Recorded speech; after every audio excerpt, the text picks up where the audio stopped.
ಮತ್ತು ಸಾಹಿತ್ಯ ಎರಡು ಒಟ್ಟಿಗೆ ಹೋದಾಗ ದೇಶದ ಅಭಿವೃದ್ಧಿ ಸಾಧ್ಯ ಎಂದು ಶ್ರೀ ಕ್ಷೇತ್ರ ಧರ್ಮಸ್ಥಳದ ಪರಮ ಪೂಜ್ಯ ಭಾವಂದರು ಹೇಳಿದಂತಹ ಮಾತು. ಅಂದ ಹಾಗೆ ಇಂದು ಈ ಧಾರ್ಮಿಕ ಕ್ಷೇತ್ರದಲ್ಲಿ ಕವಿಗೋಷ್ಠಿ ಬಹಳ ಯಶಸ್ವಿಯಾಗಿ ನಡೆಯುತ್ತಾ ಇದೆ. ಮುಂದಿನ ದಿನಗಳಲ್ಲಿ ಶಿಕ್ಷಣ ಕೇವಲ ಶಿಕ್ಷಣ ಕೊಟ್ಟ ಸಾಲದು, ಅವರನ್ನ ಮನುಷ್ಯರನ್ನಾಗಿ ಮಾಡುವಂತಹ ಒಂದು ಶಿಕ್ಷಣ ಬರಬೇಕಾಗಿದೆ. ಮನುಷ್ಯರನ್ನಾಗಿ ಮಾಡುವಂತಹ ಒಂದು ಶಿಕ್ಷಣ ಬರಬೇಕಾದ್ರೆ ಅಲ್ಲಿ ಸಾಹಿತ್ಯಿಕವಾದಂತಹ ಅವಶ್ಯಕ ಬಹಳ ಮುಖ್ಯ ಇದೆ. ಈ ಯಾಂತ್ರಿಕ ಯುಗದಲ್ಲಿ ನಾವು ಏನೇನು ಆಗ್ತಾ ಇದ್ದೀವಿ ನಮಗೆ ಎವರೆಸ್ಟ್ ಅನ್ನು ಏರುವ, ಅಂತರಿಕ್ಷಕ್ಕೆ ಹಾರುವ, ಬಾಹ್ಯಾಕಾಶವನ್ನು ನೀಡುವ ಭರದಲ್ಲಿ ಮಾನವೀಕರಣಕ್ಕೆ ಕಷ್ಟವಾಯಿತೆನೆಯ ನೀನು ನನ್ನನ್ನು ಹುಟ್ಟಿಸುವುದೇ ಆದರೆ ಶ್ರೀಗಂಧದ ಮರವಾಗಿ ಹುಟ್ಟಿಸು, ಅದಾಗದಿದ್ದಲ್ಲಿ ಕಾಮಧೇನುವಾಗಿ ಹುಟ್ಟಿಸು, ಯಮಧರ್ಮದ ಕೋಣವನ್ನಾಗಿ ಹುಟ್ಟಿಸುವುದಕ್ಕಿಂತ ದತ್ತಾತ್ರೇಯನ ನಾಯಿಯನ್ನಾಗಿ ಹುಟ್ಟಿಸು, ಎಲ್ಲಕ್ಕಿಂತ ಮೊದಲು ಮಾನವನಾಗಿ ಹುಟ್ಟಿಸು, ಮುಟ್ಟಿಸು. ಬಹುಶಃ ನಮ್ಮಲ್ಲಿ ಮಾನವೀಯತೆ ಇದ್ದುದರಿಂದ ಈ ಒಗ್ಗಡಿಯಲ್ಲಿ ಎಲ್ಲ ಸಂಘಟಕರು ಒಂದಾಗಿ ಉತ್ತಮ ಕಾರ್ಯಯೋಜನೆ ಮಾಡಿದ್ದಾರೆ. ಬೇರಲಕಟ್ಟೆಯ ರೋಟರಿ ಕ್ಲಬ್ಬಿನ ಪ್ರಮುಖರನ್ನ ನನ್ನ ಮಿತ್ರ ಲತೀಶ್ ಸಂಕೋಳಿಕೆ ಕಾರ್ಯದರ್ಶಿಯವರು, ಅದೇ ರೀತಿ ರಮೇಶ್ ಬಾಯರವರು ಬಹಳ ದಿನಗಳಿಂದ ಶ್ರಮಪಟ್ಟಿದ್ದಾರೆ. ಈ ರೋಟರಿ ಕ್ಲಬ್ಬಿನ ಒಂದು ಸಹಕಾರ ಬೇರೆ ಬೇರೆ ಇನ್ನು ಜೈಲಿನಲ್ಲಿ ಕೂಡ ಕಾರ್ಯಕ್ರಮ ಇದೆ. ಒಟ್ಟಿನಲ್ಲಿ ಈ ಕಾರ್ಯಕ್ರಮ ಬಹಳ ಯಶಸ್ವಿ ಆಗ್ತಾ ಇದೆ. ಇನ್ನು ದಿನೇ ಹೋದಂತೆ ನಮ್ಮಲ್ಲಿ ಬೇಸರದ ವಿಷಯದ ಕಡೆ ಕೂಡ ನಾವು ಮನವರಿಕೆ ಮಾಡಬೇಕಾಗಿದೆ. ಸಾಹಿತ್ಯಿಕವಾಗಿ ಸಮಾಜದ ಓರೆ ಕೋರೆಗಳನ್ನು ತಿದ್ದುವಂತಹ ವಿಚಾರಗಳನ್ನ ನಮ್ಮ ಎಲ್ಲಾ ಕವಿಗಳು ಬಹಳ ಉತ್ತಮವಾಗಿ ನಾನು ಒಬ್ಬೊಬ್ಬರ ಹೆಸರುಗಳಿಗೆ ತಪ್ಪಾಗ್ತದೆ. ಎಲ್ಲ ಕವಿಗಳು ಪ್ರಕೃತಿಯ ಬಗ್ಗೆ, ನದಿಯ ಬಗ್ಗೆ, ಬೇರೆ ಬೇರೆ ವಿಚಾರದ ಬಗ್ಗೆ ಉತ್ತಮ ಸಮಾಜ ನಿರ್ಮಾಣಕ್ಕೆ ಪೂರಕವಾಗುವಂತಹ ವಿಚಾರಗಳನ್ನ ಮುಂದಿಟ್ಟಿದ್ದಾರೆ. ತಂದೆ ತಾಯಿ ಪ್ರೀತಿಯಿಂದ ಕಲಿಸಿದಂತಹ ಮಕ್ಕಳು ಇವಾಗ ಬೆಳೆದು ತಂದೆ ತಾಯಿಗಳನ್ನ ಆಶ್ರಮಕ್ಕೆ ಸೇರಿಸುವಂಥದ್ದು, ಒಂದು ಕಡೆ ತನ್ನ ತಾಯಿಯನ್ನ ಜುಟ್ಟಿಡಿದುಕೊಂಡು ಹೋದಂತಹ ಮಗ, ಆ ಕಲಿಸಿ ಪೋಷಣೆ ಕೊಟ್ಟಂತಹ ಪ್ರೀತಿಸಿದಂತಹ ತಾಯಿಯ ಜುಟ್ಟು ಹಿಡಿದು ಕೊಂಡು ಹೋಗಿ ಆಶ್ರಮಕ್ಕೆ ಸೇರಿಸಿದಂತಹ ಮಗನ ಬಗ್ಗೆ ಬೇಸತ್ತು ಹೇಳಿದಂತಹ ತಾಯಿ, ನಾಲ್ಕು ಕಾಲಿನ ಪ್ರಾಣಿಯನ್ನಾದರೂ ನಂಬು, ಮಗನಿಗೆ ಎರಡು ಕಾಲು, ಆದ್ರೆ ಮನುಷ್ಯತ್ವ ಇಲ್ಲವ ಪ್ರಾಣಿ. ತಾಯಿ ಬಾಯಿಯಿಂದ ಅಂತಾಳೆ, ತಾಯಿ ನಂಬಿದರೆ ನಂಬು, ನಾಲ್ಕು ಕಾಲಿನ ಪ್ರಾಣಿಯನ್ನು ನಂಬು. ಆ ಪ್ರಾಣಿಯನ್ನು ನಂಬಿದ್ರೆ ಅದು ನಮ್ಮನ್ನು ನಂಬುತ್ತದೆ, ನಾವು ಅದನ್ನು ನಂಬಬೇಕು, ಅದು ನಮ್ಮನ್ನು ನಂಬುತ್ತದೆ ಎಂಬುದಾಗಿ ಆ ರೊಟ್ಟಿಯನ್ನು ಕೊಟ್ಟು ಆ ಹಿಟ್ಟನ್ನು ಕೊಟ್ಟಂತಹ ಮಗ, ಆ ಹಿಟ್ಟು ತಿಂದಂತಹ ಮಗ ಜುಟ್ಟನ್ನೇ ಹಿಡಿದ. ಇಂಥ ಒಂದು ದೃಶ್ಯಾವಳಿಯನ್ನು ಕಂಡಂತಹ ತಾಯಿ ಬಹಳ ಬೇಸರಪಟ್ಟು ಹೇಳಿದಂತಹ ಒಂದು ಮಾತು. ಆನಂತರ ಸಾಹಿತ್ಯಿಕವಾಗಿ ನಾವು ಮಧ್ಯಾಹ್ನ ಹೊತ್ತು ಮಾತನಾಡಲಿಕ್ಕೆ ಹೋಗುತ್ತಿಲ್ಲ. ಹಿಂದಿನ ದಿನಗಳಲ್ಲಿ ಕೆಲವು ವೇದಿಕೆಯಲ್ಲಿ ಪ್ರಾಸ ಯಾಕೆ, ಕವನಕ್ಕೆ ಪ್ರಾಸದ ಅವಶ್ಯಕತೆ ಇಲ್ಲ ಎನ್ನುವಂಥದ್ದು, ಪ್ರಾಸ ದಿನೇ ಹೋದಂತೆ ಮಾಯವಾದ್ರೆ, ಛಂದಸ್ಸು ಮಾಯವಾದ್ರೆ, ಹಿಂದಿನ ಪುರಾಣ ಕಥೆಗಳು ಮಾಯವಾದ್ರೆ, ಹೀಗೆ ಮುಂದೆ ಬರಬರುತ್ತಾ ನಾವು ಶಬ್ದ ಕೋಶವೇ ಮಾಯವಾಗಿ ತೊಂದರೆಗೆ ಈಡಾಗುವಂತಹ ಒಂದು ಪರಿಸ್ಥಿತಿ ಬರಬಹುದು. ಸಾಹಿತ್ಯಿಕವಾಗಿ ಹೆಚ್ಚಿನ ಒಂದು ಗಮನವನ್ನ ಈ ಪ್ರಾಸ ಬೇಡ ಬೇಡ ಬೇಡ ಎನ್ನುವಂತಹ ಮಾತು ಏನಿದೆ, ಆ ಪ್ರಾಸವನ್ನು ಉಳಿಸಲಿಕ್ಕೆ ಹೆಚ್ಚಿನ ಒಂದು ಗಮನವನ್ನು ನಾವು ಕೊಡಬೇಕು.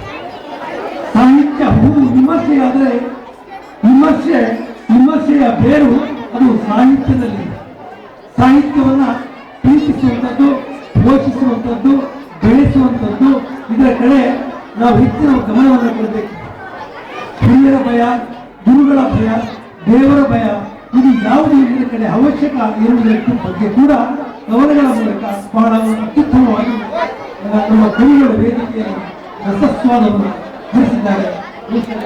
ಹೆಚ್ಚು ಮಾತನಾಡಲಿಕ್ಕೆ ಹೋದರೆ ಬಹಳ ಉತ್ತಮವಾಗಿ ಗೌರವಾಧ್ಯಕ್ಷರು ಬಹುಶಃ ನಮ್ಮ ಇದರಿಂದ ಇಲ್ಲಿ ಬೈಕಿನಲ್ಲಿ ಹೋಗುವಾಗ ಈ ಕಡೆ ಅಂತ ನೋಡುವಾಗ ಏನೋ ಅವರ ಮನಸ್ಸಿನಲ್ಲಿ ಉಳಿತಂತೆ, ಈ ಒಂದು ದೇಗುಲಕ್ಕೆ ನಾನು ಹೋಗಬೇಕು, ನನ್ನಿಂದ ಕಿಂಚಿತ್ತು ನನ್ನ ಸಂಪಾದನೆ ಏನಿದೆ ಸ್ವಲ್ಪ ಭಾಗವನ್ನು ಇಲ್ಲಿ ಕಾಣಿಕೆಯಾಗಿ ಹಾಕಬೇಕು ಎಂಬುದಾಗಿ ಕರ್ನಾಟಕದಿಂದ ಬಂದಂತಹ ಗೋಪಾಲಶಂಕರ ಮಗ ವಿರಾಜರಾವ್ ಬಹುಶಃ ಇದೇ ರಸ್ತೆಯಲ್ಲಿ ಹೋದಾಗ ಈಗ ನಾನು ಇಲ್ಲಿಯ ಸಾನ್ನಿಧ್ಯ, ಇಲ್ಲಿಯ ಶಕ್ತಿ ಏನಿದೆ ಇದನ್ನು ನಾನು ಮನಗಂಡು ಪ್ರತಿ ವರ್ಷ ಬರ್ತಾ ಇದ್ದೇನೆ ಎನ್ನುವಂತಹ ಒಂದು ವಿಷಯವನ್ನು ಬಂದಿದೆ.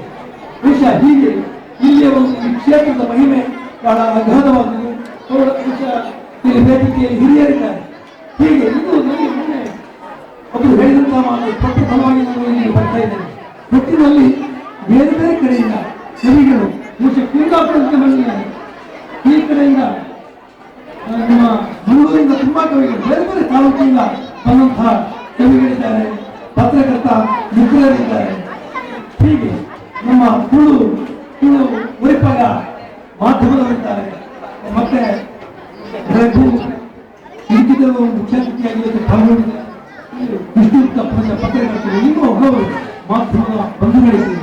ಒಟ್ಟಿನಲ್ಲಿ ಕಾರ್ಯಕ್ರಮ ಭಗವಂತನ ದಯೆಯಿಂದ ಯಥೇಚ್ಛವಾಗಿ ಬಹಳ ಸೊಗಸಾಗಿ ನಡೆದಿದೆ, ಬಹಳ ಶಿಸ್ತುಬದ್ಧವಾಗಿ ಕಾರ್ಯಕ್ರಮ ಆಗಿದೆ. ಒಟ್ಟಿನಲ್ಲಿ ಸಾಹಿತ್ಯಿಕವಾದಂತಹ ಕಾರ್ಯಕ್ರಮ ಬೆಳೆಯುತ್ತಾ ಹೋಗಿ ನಮ್ಮ ದೇಶದ ಉಳಿವಿಗೆ ಈ ಸಾಹಿತ್ಯ ಬಹಳ ಅಗತ್ಯ.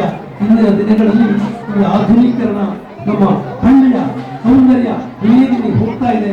ಯಾಂತ್ರಿಕ ಯುಗ ಬಂದಾಗ ಒಂದನ್ನು ನಾಶ ಮಾಡಿ ಒಂದನ್ನು ಉಳಿಸುವಂಥದ್ದು ಇದು ಒಂದು ದೇಶಕ್ಕೆ ಮಾರಕ. ಆನಂತರ ನಮ್ಮಲ್ಲಿ ಇರುವಂತಹ ಮಹಾಗಣಪತಿಯ ಬಗ್ಗೆ ಒಂದೆರಡು ಮಾತು. ಗುಂಡಿರಾಜವರು ಒಂದು ಕಡೆ ಹೇಳಿದ್ರು, ಗಣಪತಿ ವಿದ್ಯಾಗಣಪತಿ ಕವಿಗಳ ಕವಿ, ದೊಡ್ಡ ಕವಿ, ಅದಕ್ಕೆ ಗಣಪತಿಯೇ ದೊಡ್ಡ ಕಿವಿ ಎಂಬುದಾಗಿ ಗಣಪತಿಯ ಬಗ್ಗೆ ಬಹಳ ಮನತುಂಬಿ ಹಾಡಿದ್ದಾರೆ. ಮತ್ತೊಂದು ಕಡೆ ಗುಂಡಿ ತನ್ನ ಕಾದಂಬರಿಯಲ್ಲಿ ಗಣಪತಿಯ ಬಗ್ಗೆ ಬಹಳ ದೂರಿ ಮಾತನಾಡಿರುವಂಥದ್ದು, ದೂರಿ ತನ್ನ ಕಾದಂಬರಿಯಲ್ಲಿ ಪ್ರಕಟ ಮಾಡಿರುವಂಥದ್ದು. ಇದರ ಬಗ್ಗೆ ಒಂದೆರಡು ಮಾತು ಮುಂದಿಡಲಿಕ್ಕೆ ಅಪೇಕ್ಷೆ ಪಡ್ತಾ ಇದ್ದೇನೆ. ಬಹುಶಃ ಪೆನ್ನು ಇದೆ, ಮನಸ್ಸು ಇದೆ ಅಂತ ಹೇಳಿ ಮನ ಬಂದಂತೆ ಬರೆದ್ರೆ ನಾಳೆ ಮಳಿಗೆ ಪುಸ್ತಕ ಮಳಿಗೆ ಏನಿದೆ ಅಲ್ಲಿಗೆ ಮಾರಾಟಕ್ಕೆ ಆ ಗುಂಡಿಯವರ ಪುಸ್ತಕ ಕಾದಂಬರಿ ಬಂದಾಗ ನಮ್ಮ ಬಹುಶಃ ಎಲ್ಲೆಡೆ ನಮ್ಮ ಭಾರತ ದೇಶದ ಹೆಚ್ಚಿನ ಕಡೆ ಸರಿಯಾದ ಉತ್ತರವನ್ನ ಎಲ್ಲ ಓದುಗರು, ಭಕ್ತರು, ಸಾರ್ವಜನಿಕರು ಆ ಗುಂಡಿ ಕಾದಂಬರಿಗೆ ಉತ್ತರವನ್ನ ಸಾರ್ವಜನಿಕರು ಕೊಡ್ತಾರೆ ಎಂಬಂತಹ ವಿಚಾರವನ್ನು ಮುನ್ನಿಡ್ತಾ ಇದ್ದೀವಿ. ಮುಂದೆ ಇದೇ ರೀತಿ ಸರ್ಕಾರ, ಕೇಂದ್ರ ಸರ್ಕಾರ ಆಗಲಿ ರಾಜ್ಯ ಸರ್ಕಾರ ಆಗಲಿ ಗುಂಡಿಯವರ ಬಗ್ಗೆ ಸಮರ್ಥವಾಗಿ ಸರಿಯಾದ ಒಂದು ಕ್ರಮವನ್ನು ತೆಗೆದುಕೊಂಡು ಹೋಗದಿದ್ರೆ ಕಾನೂನು ಇರುವುದು ಬಡವರ ಮೇಲೆ ಸವಾರಿ ಮಾಡಲಿಕ್ಕೆ ಇರುವುದಲ್ಲ.